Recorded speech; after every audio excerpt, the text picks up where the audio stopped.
Welcome to the Rich Report, a podcast with news and information on high-performance computing. Today my guest is from EPC. We have the CEO of the company, Alex Lidow. Alex, welcome to the show today. Hey, thanks very much.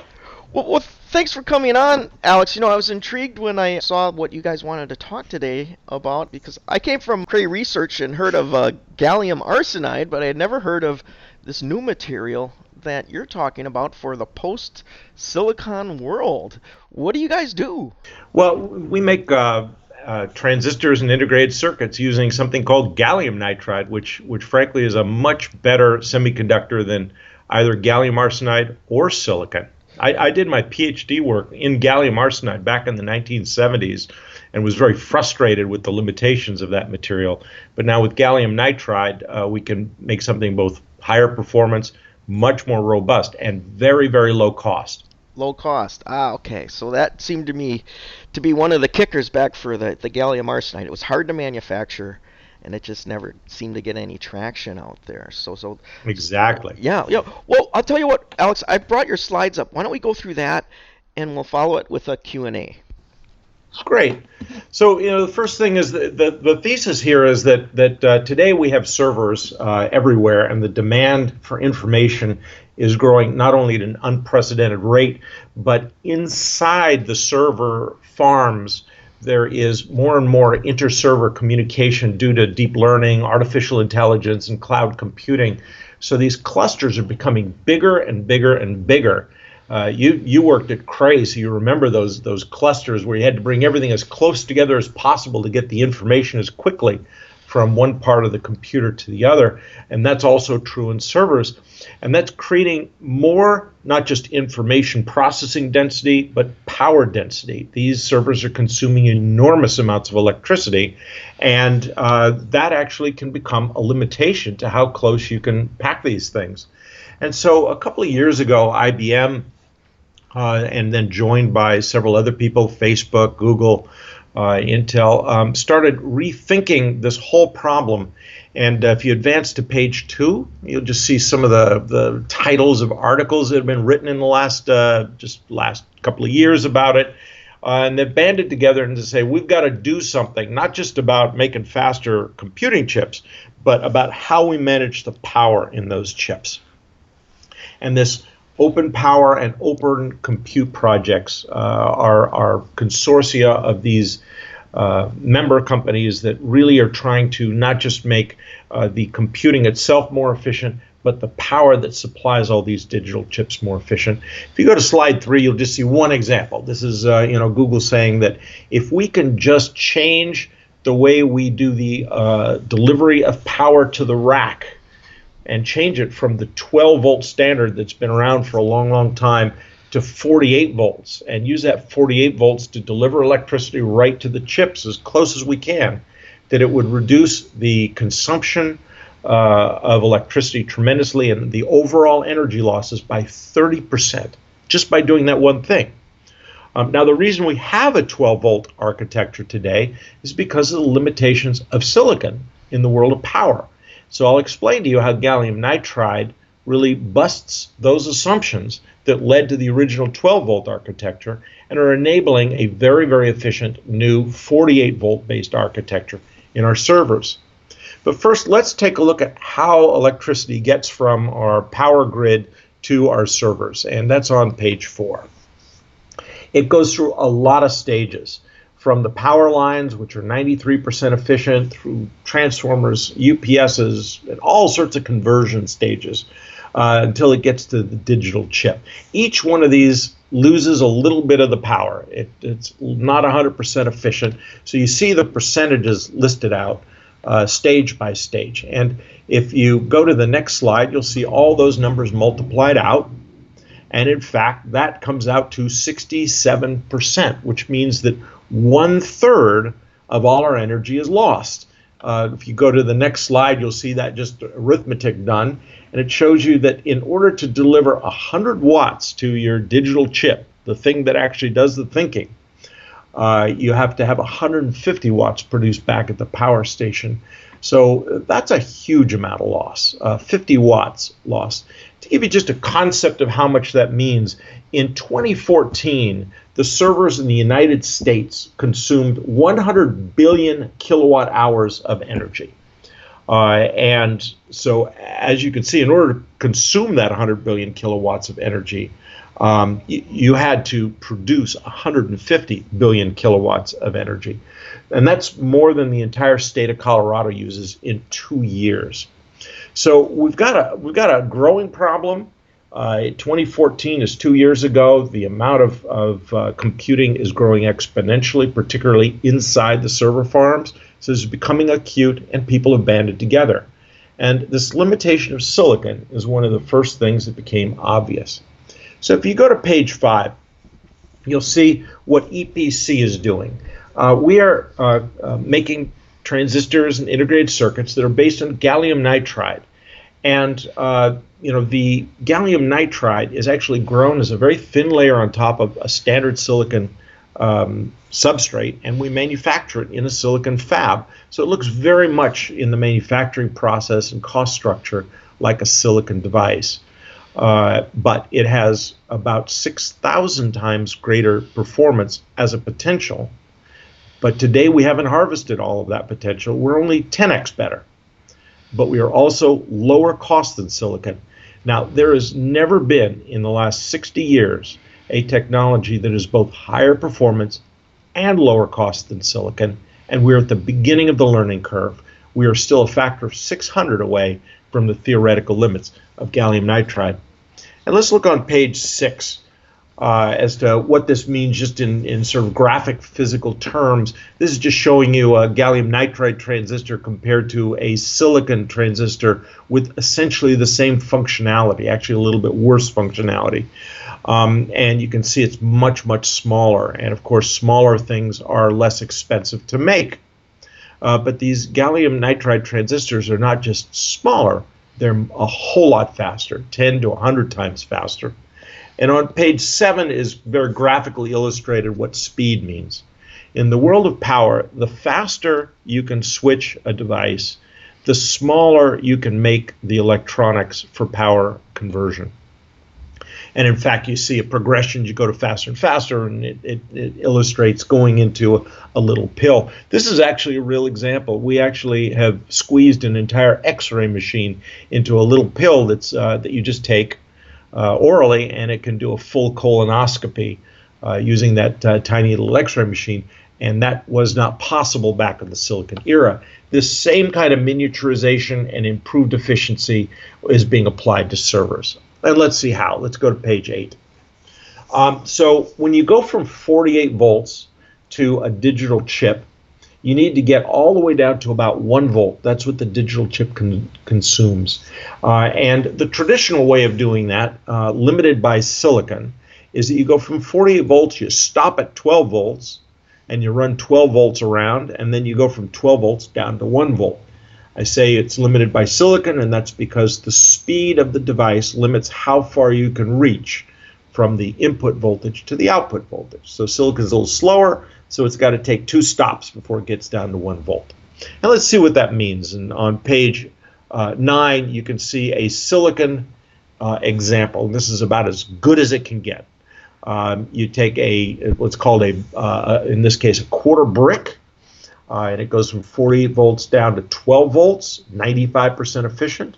You lose about 2% in your 12 volt bus, and then you have something called a point of load controller, and that's a picture of it on the right, and that loses about 15% and takes you from 12 volts to 1 volt.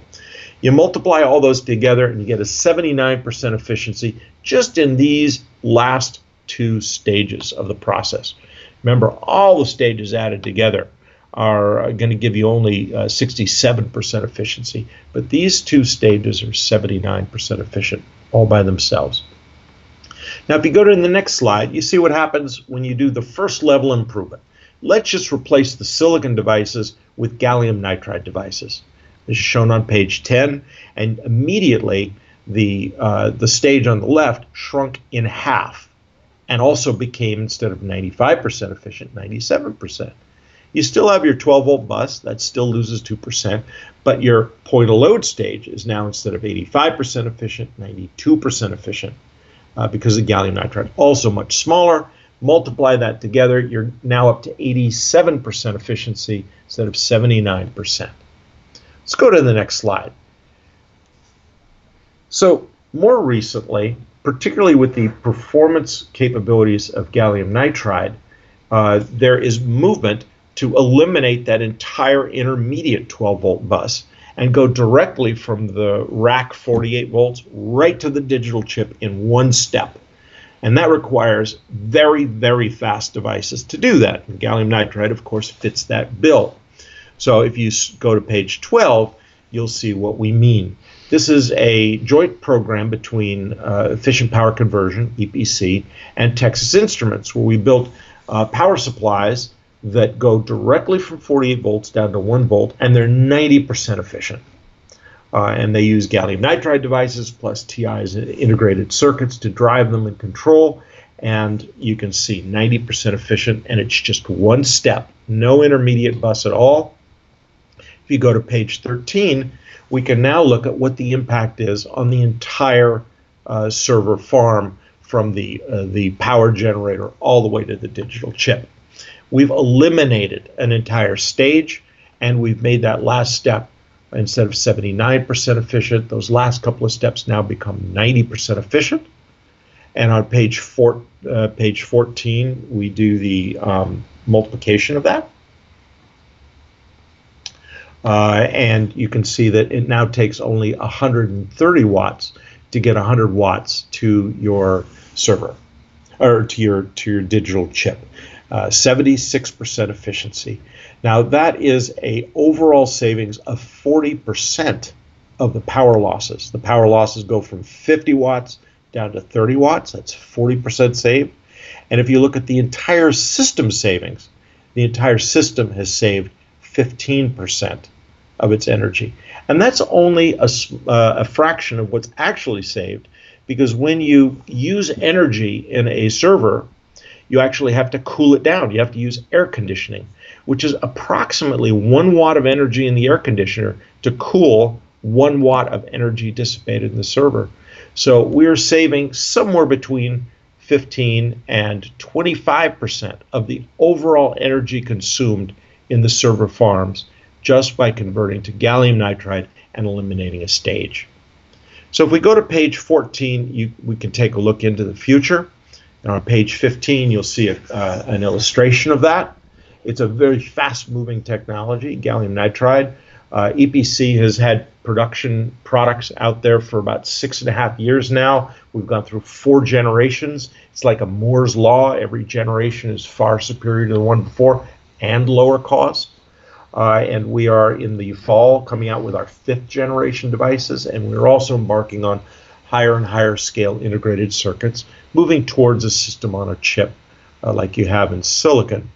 On page 16, it's just a drill in of the discrete transistor to show you what's going on. Every new generation is smaller, faster, cheaper, and more rugged. We have, in this last generation, 17 billion hours of field experience that we've tracked, with only 3 field failures, and that's an unprecedented reliability, unprecedented by any silicon component. On page 17, you can see where we're going with integrated circuits. Many of our early adopters were in new fields like wireless power transfer, light distancing and ranging, also known as LiDAR for autonomous vehicles and mapping. We're making envelope tracking for 4G base stations. We're making integrated circuits for that, and also wireless power, both amplifiers for transmitting the power and synchronous rectifiers for receiving it efficiently. And as time goes on, we're going more and more towards complete systems on a chip using this wonderful semiconductor, gallium nitride, which is actually quite easy to integrate, even easier than silicon. As I said, EPC has been in production for 6.5 years, and certainly we're not alone. On page 18, you'll see some of our I call them cooperators. We're all in the business of making gallium nitride devices to replace silicon. Our theme is that we're going to crush silicon over the next 5 to 10 years. And you can see big names like Texas Instruments, Panasonic, Infineon, ON Semiconductor. All of them are entering this very exciting field of gallium nitride as a displacement to the silicon technology that's been around for more than 60 years. In summary, I'd say that as sure as the sun comes up in the world of power conversion, GaN devices are replacing silicon. We can cut server power consumption by 15 to 25% by eliminating both the 12-volt bus and using GaN-based semiconductors. And this is a technology that is just at the beginning. We are at the early part of the learning curve as opposed to silicon, which is at the final stages of Moore's Law. And if you want to learn more, there are several textbooks. On page 20, you'll just see a few of them. These are all available on Amazon.com, and they cover the range of applications for gallium nitride in the world of power conversion. Thank you very much. And Rich, I'd love to hear some questions. Well, thanks, Alex. I guess just to make sure I've got this straight, I mean, with the conservation of energy, when we lose efficiency going through these steps, that all turns into heat, doesn't it? Exactly. And you got to cool that heat. Yeah, definitely. And especially with our dense supercomputers, that heat, that becomes a substantial problem to take care of. So yeah, okay. Those Cray computers, they were water cooled, I believe, weren't they? Yeah, and we're seeing a lot more water cooling coming in with these highly dense things like the Knights Landing chip. Yeah. And the new GPUs from NVIDIA. There's really not many ways to keep that cool with air anymore. So, this is a trend that's continuing. So, but Alex, I wanted to ask you about EPC. What is your intellectual property here? Is it the process for manufacturing this technology, or where do you guys come in? So we've developed both a substrate material that is called a heterostructure, and that you start with a piece of silicon and you grow various different crystals on top of that until you get a structure that is multi-crystalline, and we make our devices in that. We have intellectual property on the materials. We grow our own materials in Taiwan. We have intellectual property on the device, the construction of the device, and we have intellectual property on how the devices are used in circuits, and we have intellectual property on the exact process that converts the material into an active device, although that is a very, very standard silicon process, and we run it in a factory side by side with CMOS wafers. Mm-hmm. And you mentioned that you're very early in the technology. Is there a way to equate that with what goes on in the silicon industry right now? Intel's at 14 nanometer fabs, and you guys would be at some other level, 10x that size. How would those two come together? Well, we are actually about 20x that size, and can exceed that performance. Although we focused right now on just power and analog chips. Yes.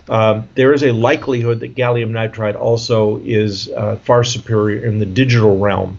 I know Intel is working with it. We're working with it. Several other people are. But so far, we're doing just like silicon's journey 60 years ago. It started in power, went to analog, and then it went to digital. We're following that same path, but at a greatly accelerated rate. Okay. So you couldn't take an ARM license and build a chip from this today. It isn't at that stage. We could, Yep. but it would not exceed silicon's performance in terms of power density. Because we can't yet build CMOS. We can only build NMOS. NMOS. Okay. Yeah. Okay. But we're working on it. We're working on it.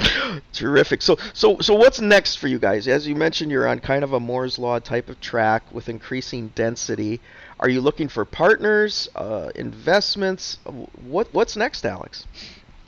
Well, right now we're just cranking up very quickly in terms of revenue as the adoption rate accelerates.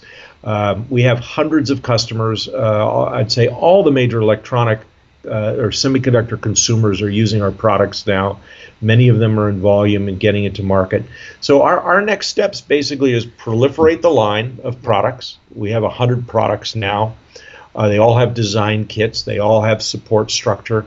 But we want to proliferate more. We want to come out with new generations so that each and every year we come out with something that's about twice as good as what was before. And then we want to make more and more complex integrated circuits that add value and allow you to more easily harvest this extraordinary performance of gallium nitride. Well, terrific, Alex. So you think we'll be seeing a gallium nitride-based supercomputer anytime soon? I think you will. Yeah. I think you will, and I'm certainly going to live to see it. I'm going to make it happen, actually. Yeah. But in the meantime, we're going to see all the power systems that feed those supercomputers go to GaN very quickly in the next couple, maybe 3 to 5 years. Wow, that's exciting. Well, Alex, I want to thank you once again for telling about this, and thanks for coming on the show today. Thanks very much, Rich. It was a lot of fun. Okay, we'll see you next time. All right, folks, that's it for the Rich Report. Stay tuned for more news and information on high-performance computing.